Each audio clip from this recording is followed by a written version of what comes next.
I'm not going to say how long it's going to take for Ukraine to win, but Ukraine is going to win.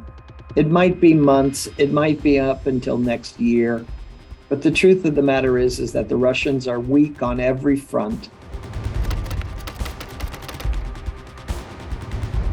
Putin misread Ukraine, misread his own strengths and the strengths of the Russian army, misread the world situation in terms of what he would be able to bully Western Europe to do, misread the resolve of the United States, and misread the quality over quantity question.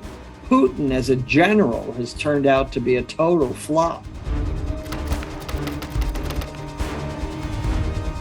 Now that Western arms are being delivered to Ukraine, both artillery and multiple rocket launchers like the HIMARS, the truth is that Ukraine is able to do things with smaller numbers that Russia has not been able to do with its numerical superiority.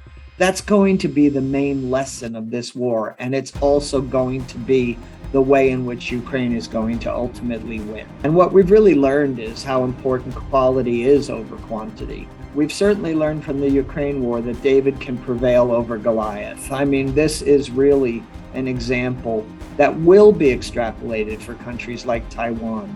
The reality is that territorial defense works. We credit Russia with being this vast cyber power with all sorts of ability to influence and manipulate. The reality is that they really haven't made much headway in terms of influencing the West. Ukraine has been mounting its own propaganda effort in this war. And though it might be for good, we are still being manipulated into thinking that Ukraine is always on the brink of disaster, that Russia is always about to win. But the truth of the matter is, it is a propaganda effort. And we're not seeing a clear, big picture of the battlefield as a result of Zelensky's magnificent performance in this war.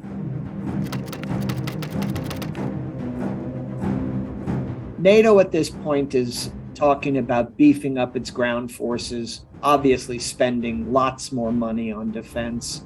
But really, we haven't examined what that money should go for yet. Maybe the reality of the Ukraine war is that long-range precision weapons are ultimately what is going to defend a piece of ground. That ultimately weapons like HIMARS and long-range artillery and missiles are going to be more valuable than boots on the ground.